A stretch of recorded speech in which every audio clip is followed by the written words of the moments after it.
Hello folks, welcome back to our recorded lectures for ML103. This is The New Lands, the Shape of Scandinavian Settlement in the British Isles.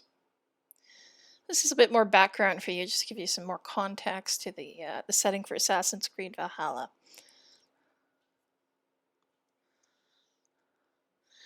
Alright, so we have talked before about the Great Army. It arrived in East Anglia in 865. Actually seems to have been a coalition army with several leaders. We know very little about its internal structure or how it was organized, beside the fact that it was a significant escalation in operations. It would have been easier to understand if it had been under a single king, but it wasn't. The army spent the first winter in East Anglia and took Danegeld, or tribute, from the East Anglians. This is a common strategy of the Scandinavians. They constantly did this with the Franks, getting them to buy peace with the Danegeld, which was sometimes massive. Technically, if peace was brought, the Vikings weren't supposed to then turn around and attack the people who had just paid them, but they sometimes did, sometimes immediately. And it's just, you couldn't dare not pay either way. The key thing to remember about the Great Army is that it was not a raiding force, it was a full-scale invasion army. It's not a sudden change in tactics, however. The Anglo-Saxon Chronicle tells us it was a steady escalation from the 830s onwards. So in the first year, they moved north to Northumbria using the Roman roads, which were very vital to the Scandinavian invasion. They headed north to the Humber to meet their longships, which ferried them across the river and allowed them to advance on York. York fell very easily. We can attribute this to the chaotic mess that was masquerading as Northumbrian politics at the time. And is this the reason why the Scandinavian host did head to Northumbria? Possibly yes, they just recognized it was an easy target. Now, York becomes Jorvik, the Vikings' inland base for their raiding. It's a major setting for Assassin's Creed Valhalla, as we'll discuss at a later lecture. And then they turn their attention south to Mercia. Now, Mercia is one of the major Saxon kingdoms, and it's a bit unusual because it is a confederacy of sorts, possibly of many different smaller political units. We don't really understand it fully because of a lack of sources. It's no longer top dog on the Anglo-Saxon ladder, but it had been for quite some time. They're rich and not as powerful, so that makes them a particularly nice target. Now, our sources record the Mercian king Bugred asking Wessex for help, suggesting that he came under immediate pressure. And this happens also in Assassin's Creed Valhalla. He appeals to Alfred. Burgred is a member of the Order of Ancients in Valhalla, which makes him a bad guy. He got the help he wanted this first time from the king of Wessex, who at the time was Aethelred, Alfred's elder brother. It was somewhat effective. The Vikings went back to Northumbria. It didn't buy Mercia very much time. And this begins a lot of back and forth that goes on for years. The whole Great Army is not moving together all the time. Halfdan, for example, led a portion of the host into Wessex, while Ivar headed north. Halfdan fought Aethelred and Alfred at Ashdown in late 870 or early 871. And Asser's Life of Alfred gives a very lengthy description of the battle. Asser is someone you actually meet in Assassin's Creed Valhalla. You inspire him to go off and become Alfred's chronicler, so it screws up the timeline a little bit because at that point he would already have been with Alfred. But his biography of Alfred is one of the more interesting documents from this period. Quite biased, obviously, but really in-depth and has a lot of little personal touches that make it very interesting. Now, Asser, when he talks about the battle, talks about tactics and the actual geography of the battlefield, and it's kind of easy to tell he had testimony from people who were actually there. Now, although this victory was promising, Aethelred died at the end of April, and Alfred succeeded him on the throne, where he proceeded to lose his first 9 battles against the Danes. Fortunately for Wessex, at that point, the Great Army becomes a bit distracted. And the reason for this is that there are rebellions in Northumbria. Halfdan has to fight to get rid of the last of his puppet kings. It's again something that you see in Assassin's Creed Valhalla.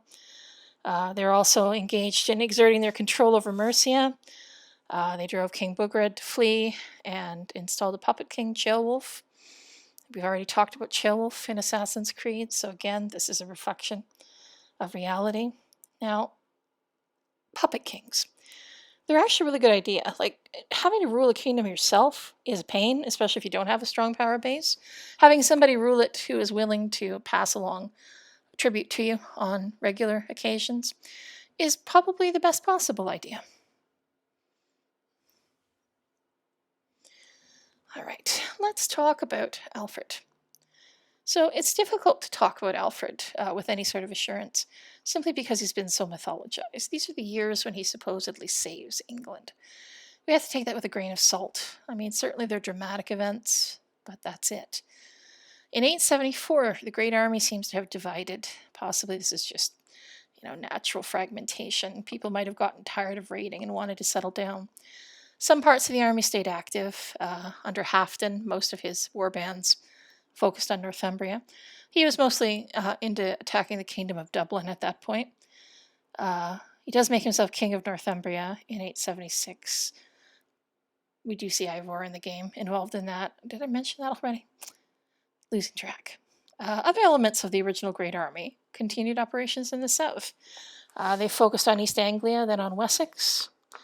And King Alfred has to buy peace one year, but in the next year he has a little bit more luck. He manages to cut off the land forces from their fleet and makes an agreement with them that they would return to Mercia. Now, this seems to provoke them, and this is what leads to the attack on his court at Chippenham in 878, which is what's depicted in the final plot arc in Valhalla, Kingdom's End. We do see the attack on Chippenham. We do see Alfred flee into the marshes. We do meet him in the marshes where he's watching a fishwife's cakes and lets them burn because he's too busy talking to Ivor. This is related to an actual children's tale about Alfred while he's in exile. What we don't see in the game is what happens afterwards. In history, he manages to hold out in the marshes for the winter. He rallies the Shire levies when the weather changes and finally engages the Vikings at Edington, where he defeats them and comes to an agreement with Guthrum. Now, there is no such thing as the Treaty of Wedmore, whatever basic English history textbooks will tell you. There is no record of an actual treaty there. There is, however, a document from 886 or thereabouts that gives us some sign of the relationship at this point between Alfred and Halfdan. Guthrum, not Halfdan. Boundaries are defined. How to handle disputes between the Danes and the English are laid out. Most importantly, it acknowledges that the Danes had control of the land they already occupied. The settlement was important to them. Perhaps more so than it was to the Saxons, because it means if they're recognized as settlers on the land, they've been accepted into the community. Now, as seen in the traditional historiography, Edington and the Treaty of Wedmore are depicted as the point at which the tide turned for England. It's not really accurate. It's perhaps the point at which the English decided they had to concentrate on making at least some of these people neighbors, which would hopefully settle them down a little bit. So Assassin's Creed Valhalla scrambles this timeline and doesn't finish the story. I'm wondering if it's going to in any of its DLCs. All right, so the Danes settled in Mercia in East Anglia in what historians tend to call the Danelaw. Guthrum himself does quite well. He sees new opportunities, takes on the Christian name Athelstan, and gives out land in East Anglia to his Danes.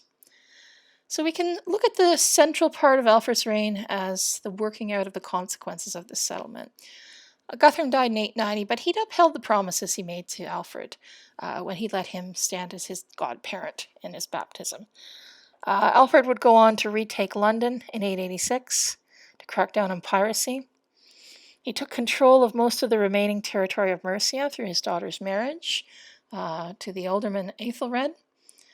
He was aware that the Danish threat hadn't been conclusively ended because he did a lot of work to prepare the kingdom for another Viking invasion. And he knew they were out there. I mean, a very large group of Vikings had left in 879 for the Frankish kingdoms. And back and forth movement across the channel is very common. When pickings are slim in the Anglo-Saxon kingdoms, they would go to Francia and vice versa. So when the Danes do return in 892 with their fleets, they discover that Alfred has fortified his settlements. We call them burhs, and this is where we get the word borough, as in Peterborough.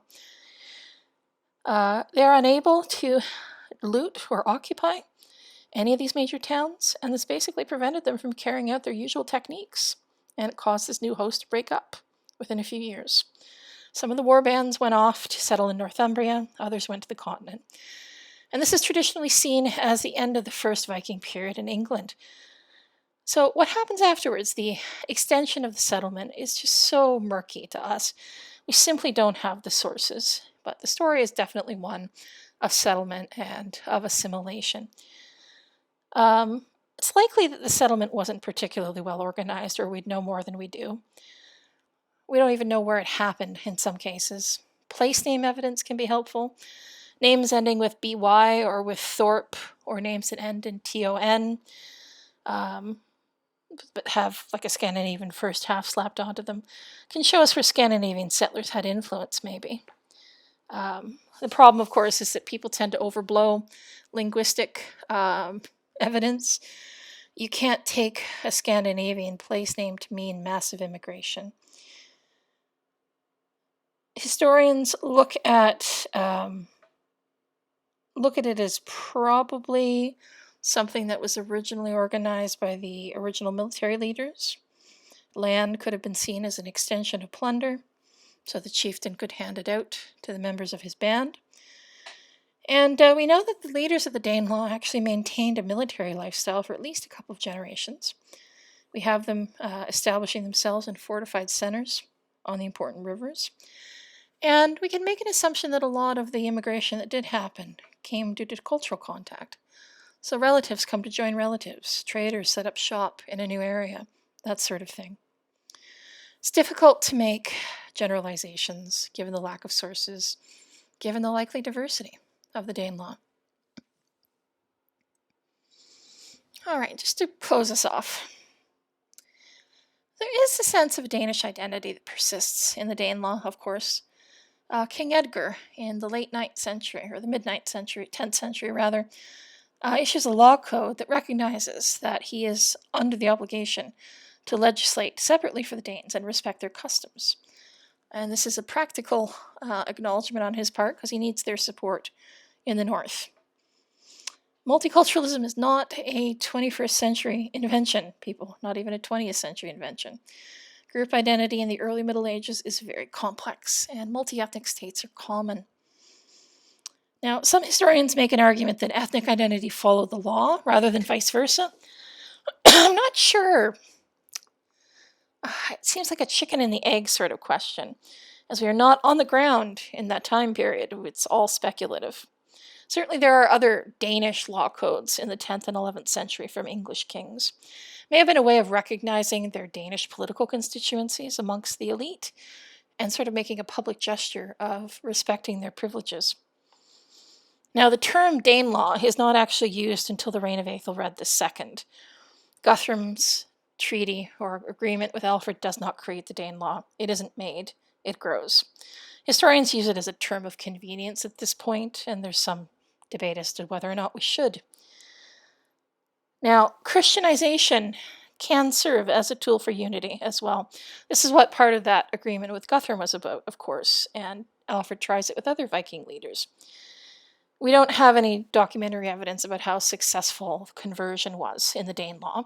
We do know that there are relatively few graves we would call pagan from the 870s onward. But, how do you identify a pagan grave? Do you look for graves with grave goods, since this wasn't a Christian practice? Yeah, sure, but the problem is that even these can be ambiguous because they tend to be in Christian contexts, like in churchyards. So what does this mean? Did the graves predate churchyards?